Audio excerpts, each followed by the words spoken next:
소개받은 모건대학교 김칠성 교수입니다.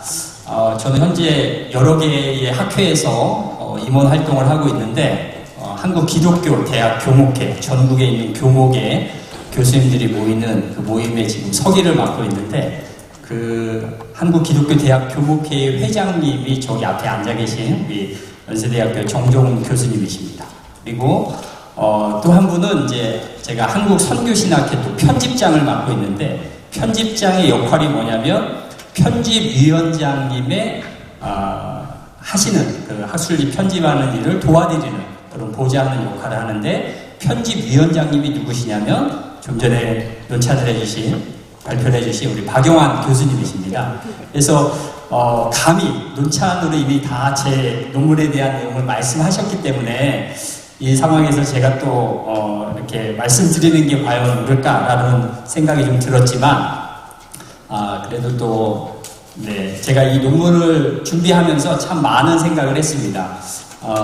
처음에 이제 베트남을 방문해서 여러 가지 그 상황들을 보면서 계속해서 요구를 하셨죠. 교수님들의 의견은 무엇입니까? 이제 같이 버스를 타고 이동하시는 분들이 교수님들은 뭐 어떻게 생각하십니까? 뭐 그런 내용들을 듣고 싶어 하셨어요. 그런 이야기를 들을 때마다 제 안에는 어떤 생각이 들었냐면, 이것은 하나님께서 우리 장윤아 선교사님을 통해서 또 성령님을 통해서 사역하시는 일인데, 감히 이것을 저의 짧은 어떤 학문적인 그런 것들로 과연 선교사님의 사역에 대해서 이렇쿵저렇쿵 얘기할 수 있을까? 이건 정말 기도 많이 하고 성령의 감동을 받지 않고는 이거를 평가하기는 굉장히 어렵겠다라는 생각이 들어서 그 당시에 정말 다른 교수님들도 아마 비슷한 생각이셨겠지만, 저는 더더욱 정말 기도를 많이 하면서 준비해야 되겠다라는 생각을 했습니다. 그리고 또 하나 드는 생각은, 그럼에도 불구하고 제가 그 PhD 박사 논문을 쓸 때 저는 한국 초기에 있었던 1903년부터 있었던 원산 대부흥에 대한 관심이 많았기 때문에 그 원산 부흥의 대부흥의 주역으로 하나님께서 사용하신 로버트 알렉산더 하디 선교사님에 대한 바이오그래피 전기를 제 PhD 학위 논문으로 썼습니다. 근데 그 논문 주제를 처음 제 지도 교수님한테 가서 제가 하디 선교사님에 대한 전기를 쓰겠습니다 라고 했을 때, 저희 지도 교수님이 첫 말을 뭐라고 얘기를 했냐면 Do not write hagiography 라고 얘기를 하셨어요. 무슨 말이냐면 위인전을 쓰면 안 된다 라는 이야기였습니다. 그러니까 우리 한국에 있어서 위대한 역할을 하셨던 한 선교사, 하디 선교사에 대한 이야기를 쓸 때 그를 위인화시키는 일을 너희 논문에 담으면 안 된다 라고 하는 그 이야기를 하셨어요. 그 이야기를 왜 하셨냐면, 이분도 박사학위 논문을 피켓이라고 하는 인도에서 활동을 했던 이스탠리 존스와 함께 활동을 하셨던 그 선교사님, 위대한 선교사님에 대한 바이오그래피를 그분도 또 PhD 학위 논문으로 쓰셨는데, 그러시면서 본인이 생각을 하신 게 그거라고 합니다. 하나님께서는 사람들을 통해서 일하신다. 그러나 사람들은 하나님이 아니기 때문에 실수할 수 있고 때로 잘못할 수 있다. 그런데 잘못하는 거는 쏙 빼고 잘한 것만을 자꾸 이야기하다 보면 이것은 그 사람에 대한 칭송을 할 수 있으나 우리는 그 역사를 통해서 배울 수 있는 것은 없다. 역사를 우리가 공부하는 이유는 과거에 흘러간 것들에 대한 업적을 정리하고 그것을 칭송하는 것뿐만 아니라 그 역사를 통해서 거울 삼아서 미래와 현재를 어떻게 살아갈 거고 어떻게 준비할 것인가를 공부하는 것, 그것을 연구하는 것이 학문의 목적이다 라는 그 이야기 속에서 그 이야기를 하셨습니다.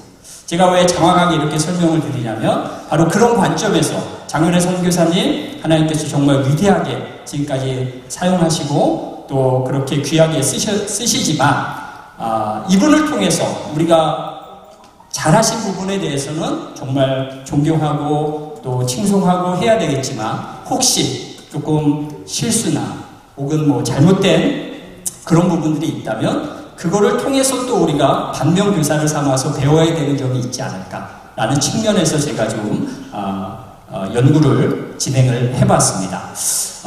이 본문에 제가 들어가면서 몇 가지 의문이 들었어요. 첫 번째는 우리 장윤아 선교사님이 1990년에 베트남에 파송을 받으셨다고 제가 알고 있는데, 선교사님 맞으세요? 예. 그러면 왜 올해가 30년일까? 30주년일까? 저는 29주년이어야 맞지 않을까라고 그렇게 생각을 했습니다. 물론 우리가 이제 한국식으로 한국 나이를 따질 때는 엄마 뱃속에서 10달을 있었기 때문에 그거를 한 살로 카운트를 하기 때문에 한국 나이로는 그렇게 할 수 있으나, 우리가 역사를 계산하는 그 기점에 있어서는 그 만으로 이렇게 한다라고 하면 올해는 30주년이 아니라 29주년이 맞지 않을까라는 그런 생각을 좀 가져봤습니다. 만약에 맞다면 내년에 30주년 행사를 더 크게 하시면 좋을 것 같습니다. 물론 스태프들은 굉장히 힘드시겠지만, 네.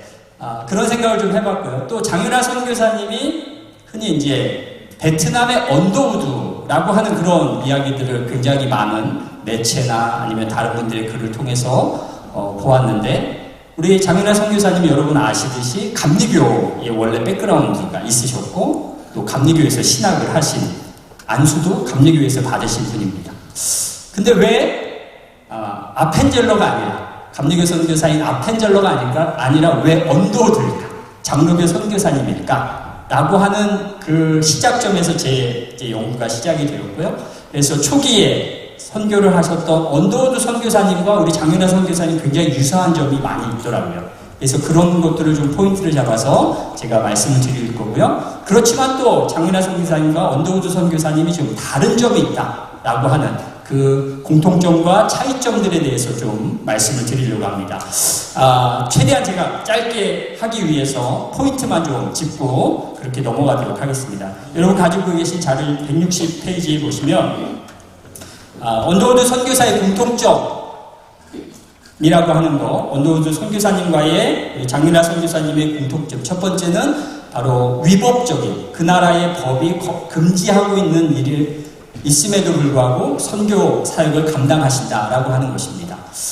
여러분 잘 아시는 것처럼 초기에 활동을 했던 장로교 선교사님을 우리가 세 분을 주로 꼽습니다. 그래서 알렌, 그 다음에 헤론, 언더우드.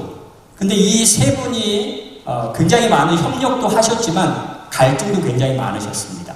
그 갈등의 중심에는 알렌 선교사님은 이제 재중원, 이제 광해원, 재중원, 나중에 세브란스 병원으로 이렇게 발전이 된 그 병원을 원장으로 있으면서 이제 나라와 이야기를 합니다. 어떤 조건을 달았냐면 그 광해원 안에서, 재중원 안에서는 직접적인 복음 전도는 하지 않겠다라고 이야기합니다.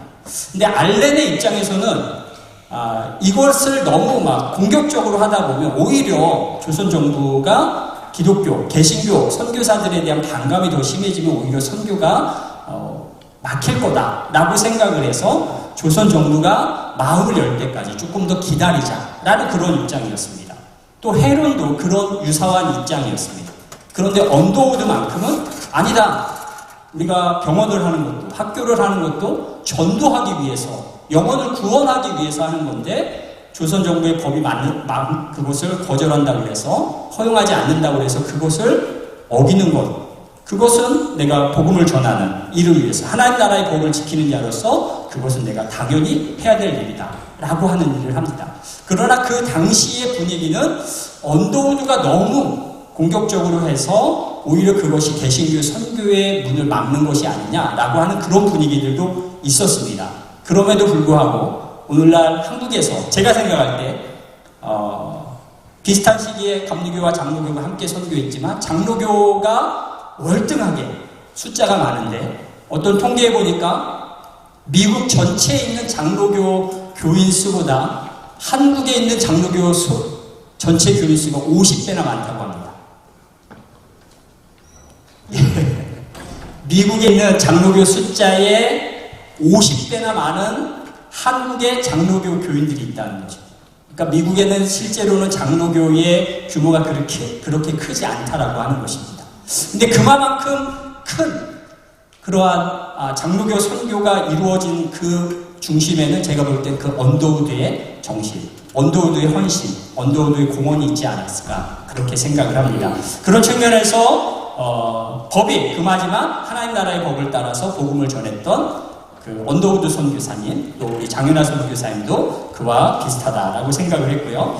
그 다음에 두 번째는 165페이지에 보시면 교단을 넘어서는 협력이라고 했는데요.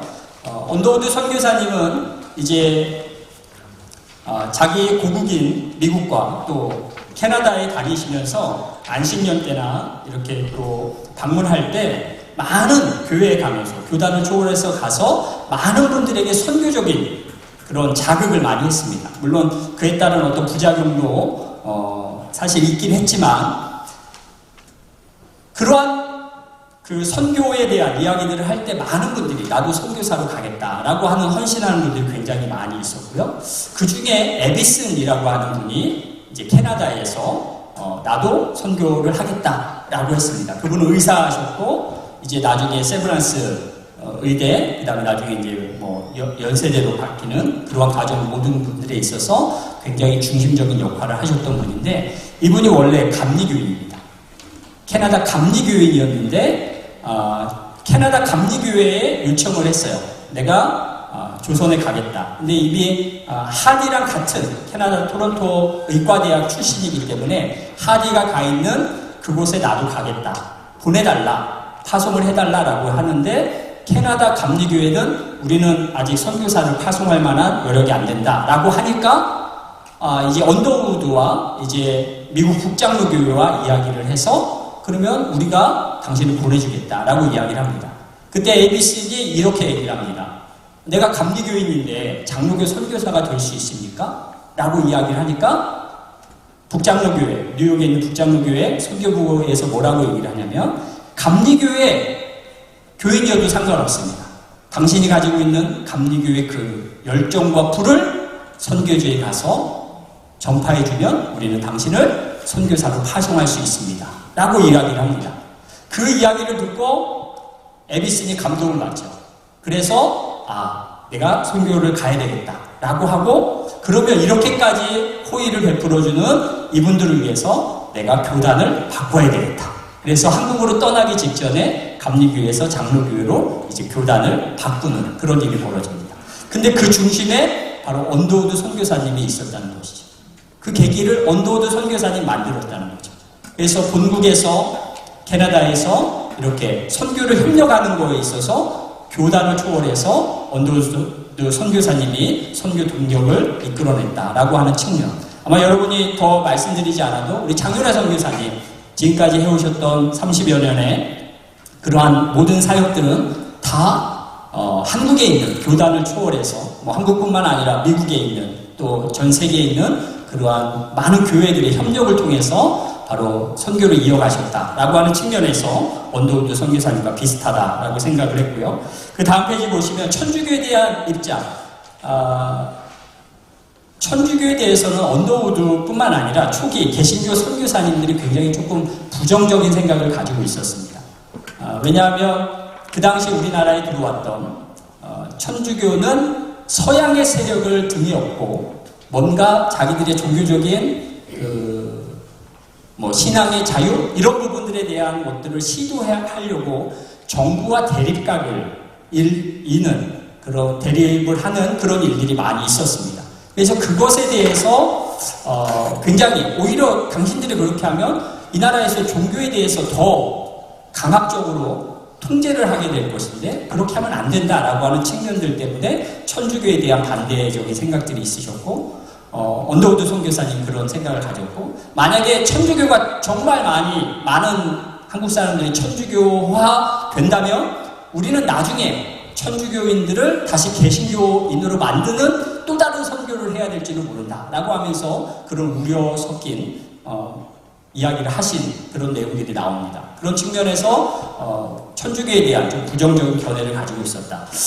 솔직히 말씀드려서 장윤아 선교사님이 베트남에 있는 천주교에 대해서 어떻게 생각하시는지는 제가 직접 여쭤보진 않았습니다. 그렇지만 있는 자료들을 통해서 봤을 때 특별히 또 공산화되었을 때 천주교는 자기들의 명맥을 유지하기 위해서 정부와 타협을 했다라고 하는 측면에서 우리 장윤환 선교사님의 성향상 가지고 계신 성격상 이 신앙의 근본과 그 중심을 생각했을 때 베트남에 있는 천주교에 대해서는 약간 부정적인 생각을 가지고 계시지 않을까라고 하는 측면들, 그런 점에서 유사점이 있다라고 생각을 했습니다.